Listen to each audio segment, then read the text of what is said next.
Bismillahirrahmanirrahim. Assalamualaikum warahmatullahi wabarakatuh. Waalaikumsalam warahmatullahi wabarakatuh. Selamat datang, selamat malam buat teman-teman kita, saudara Aldo, saudara Kavi, saudara Luis. Dalam diskusi dengan tema kali ini adalah pendampingan advokat di pengadilan.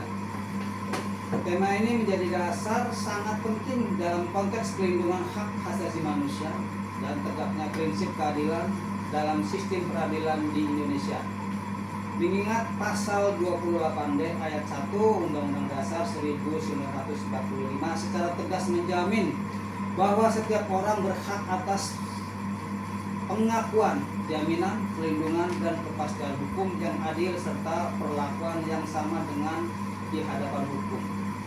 Jaminan konstitusional ini menjadi landasan utama bagi siapapun yang menghadapi proses hukum untuk mendapatkan pendampingan hukum secara layak. Hal ini ditegaskan Undang-Undang Nomor 18 Tahun 2003 tentang advokat yang menyatakan bahwa advokat adalah penegak hukum yang bebas dan mandiri serta memiliki peran strategis dalam menjamin tegaknya hukum dan keadilan. Lebih lanjut, Pasal 36 KUHP memberikan hak kepada tersangka atau terdakwa untuk memperoleh bantuan hukum, khususnya bagi negara atau mereka yang mampu dan putusan Mahkamah Konstitusi nomor 16 garis miring PUU strip 8 angka Romawi garis miring 2010 kemudian memperkuat prinsip ini dengan menyatakan bahwa negara wajib menyediakan bantuan hukum sejak tahap penyidikan. Dengan demikian, pendampingan advokat bukan hanya hak tetapi merupakan bagian integral dari sistem peradilan yang adil dan beradab. Hari ini kita akan berdiskusi bersama teman-teman, saudara Aldo, saudara Kavi, saudara Luis, semuanya memiliki pemahaman mendalam di bidang hukum acara pidana dan peran advokat. Mari kita mulai. Pertama, saudara Aldo, menurut Anda, bagaimana sih pendampingan advokat dianggap sebagai hak konstitusional dalam sistem hukum di Indonesia? Baik, terima kasih Pak Tasudin. Pertanyaan yang bagus. Pendampingan advokat adalah bagian dari hak konstitusional karena berkaitan langsung dengan prinsip due process of law dan perlakuan yang sama di hadapan hukum. Hal ini ditegaskan dalam pasal 28D ayat 1 Undang-Undang Dasar 1945 yang menyatakan bahwa setiap orang berhak atas pengakuan, jaminan, perlindungan, dan kepastian hukumnya. Tanpa pendampingan, seseorang bisa mengalami ketimpangan dalam menghadapi proses hukum, apalagi jika berhadapan dengan aparat penegak hukum yang profesional.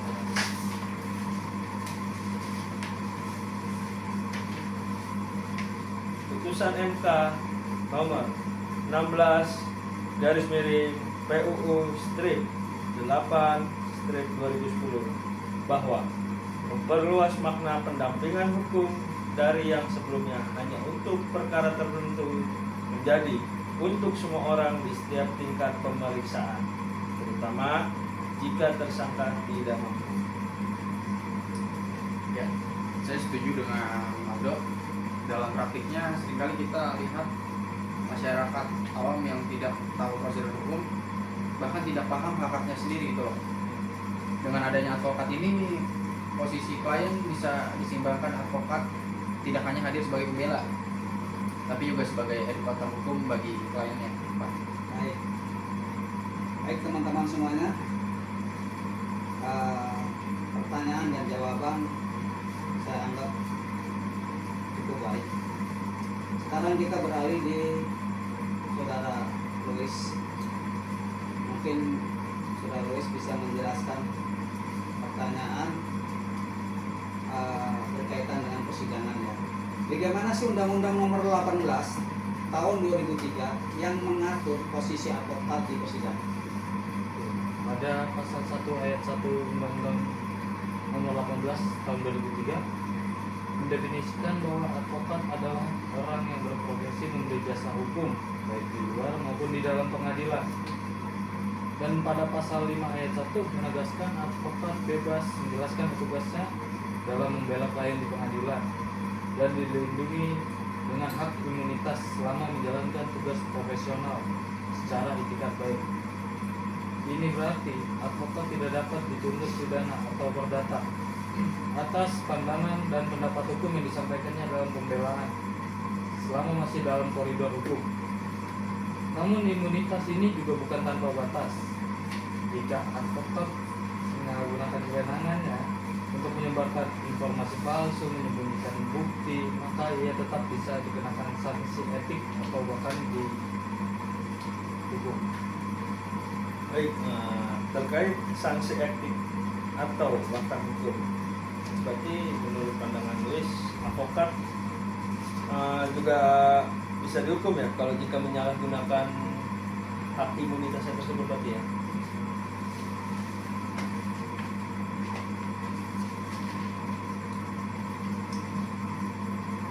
Nah, jadi Luis, saya tambahkan, kalau saya tambahin sedikit, banyak nih masyarakat yang tidak tahu bahwa advokat punya hak bicara yang sama di ruang sidang, setara dengan jaksa dan hakim. Disinilah pentingnya sosialisasi tentang undang-undang advokat. Menurut saudara Luis, penting nggak sih hal itu untuk disosialisasikan ke masyarakat agar mereka mengetahui? Mungkin Kopi bisa nambahin. Oh, mungkin saya izin menambahkan ya. Betul tadi yang dikatakan saudara Aldo dan Luis. Dan ini juga menegaskan bahwa kehadiran advokat bukan pelengkap, tapi bagian dari sistem peradilan itu sendiri. Di banyak kasus justru advokat yang menemukan pelanggaran prosedur yang luput dari perhatian hakim. Oke, menarik sekali kita malam ini. Mudah-mudahan kalian luar biasa. Sekarang saya ingin bertanya kepada saudara Kafi. Dalam pasal 56 dinyatakan bahwa tersangka atau terdakwa yang diancam pidana 15 tahun atau lebih berhak didampingi. Apakah pasca putusan MK hal ini berlaku untuk semua kasus? Ya, menarik nih pertanyaan dari Pak Nasruddin. Ya, awalnya hanya untuk kasus berat, Pak. Tapi setelah putusan MK nomor 16/PUU nomor 8/2010, kewajiban pendampingan berlaku untuk seluruh perkara pidana tanpa terkecuali. Hal ini penting karena pada kenyataannya banyak orang yang tidak tahu mereka punya hak untuk didampingi meskipun perkara yang dihadapi itu ringan. Ini jika seorang terdakwa menyatakan tidak mampu membayar jasa advokat, maka negara wajib menyediakan pendampingan melalui pos bantuan hukum atau bisa kita sebut pos bantu di pengadilan. Ya, mungkin Luis bisa nambahin. Benar apa yang dikatakan saudara tadi, tapi juga perlu diperhatikan pelaksanaannya belum rata di daerah-daerah terpencil ataupun di luar Jawa. Masih banyak pengadilan yang tidak memiliki pos vakum atau minimnya tenaga advokat. Kita perlu dorong agar regulasi ini benar-benar berjalan. Oh, jadi saudara Kafe sama saudara Luis, berarti pos vakum itu menyediakan untuk masyarakat yang kesandung kasus hukum yang kurang mampu berarti ya? Iya, bisa dikatakan seperti itu.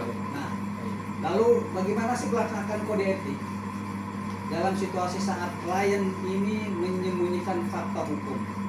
Saya mungkin untuk saudara Luis bisa dijawab. Kode etik pada advokat itu sangat tegas. Advokat tidak boleh membenarkan perbuatan klien yang bertentangan dengan hukum. Jika klien memaksa agar advokat menyampaikan informasi yang tidak benar, advokat bisa mengundurkan diri. Ini bisa disebut withdrawal total. Kita bekerja membela hak klien, bukan membela kejahatan. Jadi saya ingin menambahkan, saya juga pernah mengalami hal itu. Kita harus tetap netral dan tidak larut dalam emosi klien. Jadi di sini kita harus menjaga integritas seorang advokat, diuji. Jadi seorang advokat itu diuji ke integritasannya pada saat etik bertentangan dengan keinginan kliennya. Gitu. Oke. Saudara Aldo, saudara Kapi dan saudara Luis, alhamdulillah diskusi kita berjalan dengan baik. Tapi ada sedikit pertanyaan lagi yang mungkin bisa teman-teman jawab. Sekarang saya ingin menyentuh aspek pendanaan. Mungkin saudara Kapi bisa menjawab, apakah Undang-Undang Nomor 16 tahun 2011 tentang bantuan hukum cukup efektif dalam menjamin pendampingan hukum khususnya untuk perkara perdata? Ya. Ini sebenarnya sangat penting karena mengatur bantuan hukum secara cuma-cuma untuk orang miskin, termasuk dalam perkara perdata dan tur. Namun pelaksanaannya masih banyak tantangan, Pak, terutama soal anggaran. Banyak lembaga bantuan hukum yang harus berjuang sendiri untuk mendapatkan dana operasional. Hal ini berpengaruh terhadap cakupan layanan. Saya setuju sih dengan kata Kapi. Diperlukannya sinergi dengan pemerintah daerah. Banyak potensi kerjasama yang belum dimaksimalkan. Bahkan perusahaan swasta juga bisa dilegaskan melalui program CSR untuk mendanai bantuan hukum. Oke. Jadi ini pendapat tambahan dari saudara Lois ya. Jadi mungkin kita sebetulnya banyak sekali program-program yang berkaitan dengan CSR juga banyak dan lain-lainnya. Sangat banyak. CSR itu kan membantu teman-teman mahasiswa atau teman-teman berkaitan dengan kegiatan yang tidak ada dananya.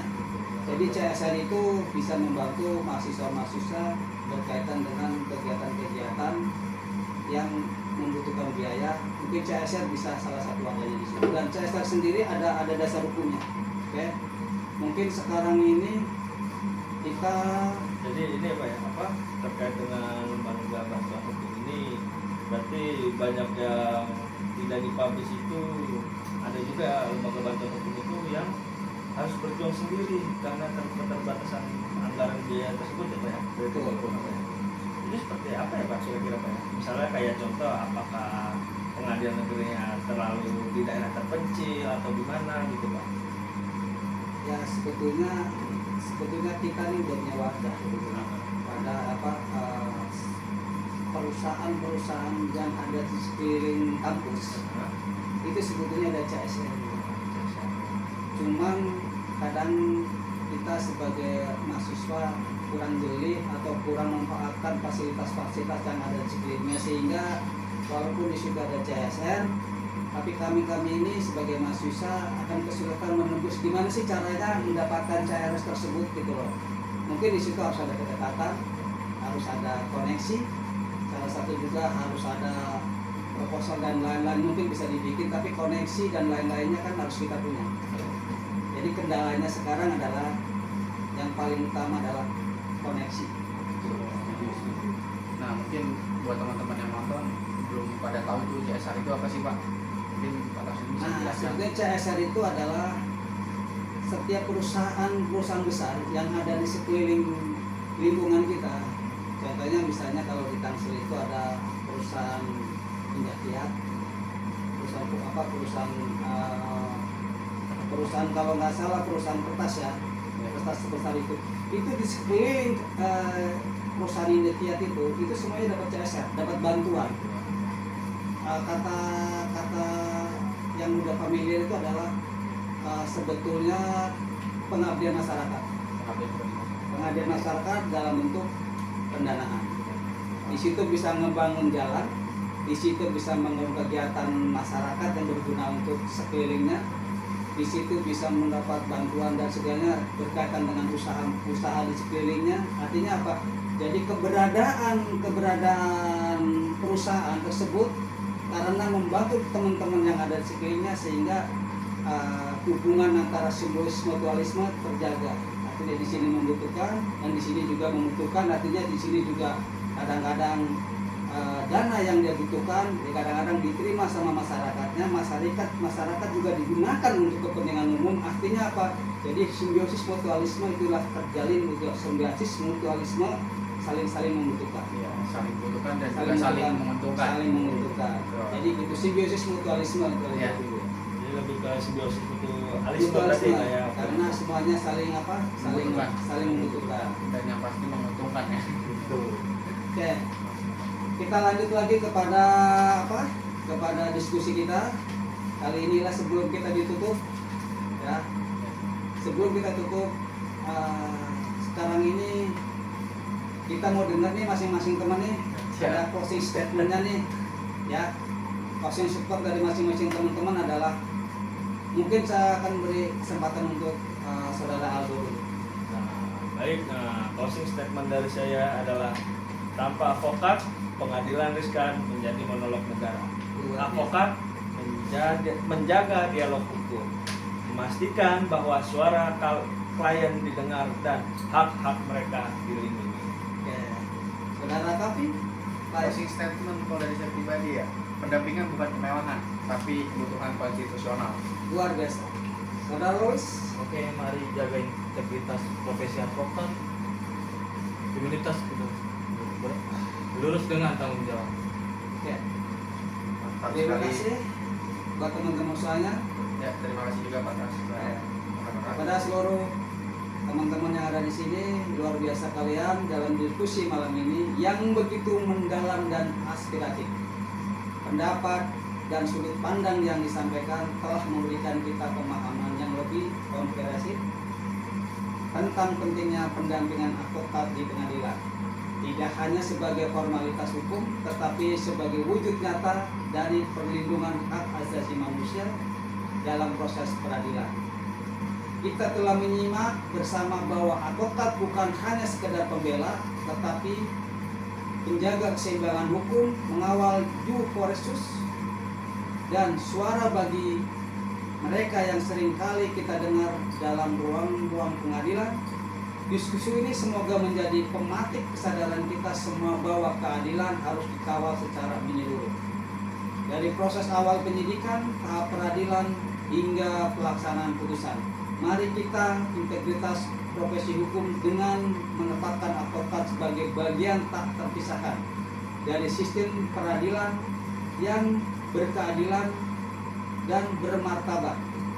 Dan semoga ke depan semua pihak, baik pemerintah, lembaga hukum maupun masyarakat, semakin menyadari pentingnya akses terhadap bantuan hukum yang adil dan serta setara bagi semua golongan. Terima kasih atas partisipasi aktif. Semangat diskusi para teman-teman semuanya. Sampai jumpa di forum diskusi berikutnya dengan tema-tema hukum yang lain tak kalah menarik dan strategis. Selamat malam dan salam keadilan untuk kita semuanya. Wassalamualaikum warahmatullahi wabarakatuh. Waalaikumsalam.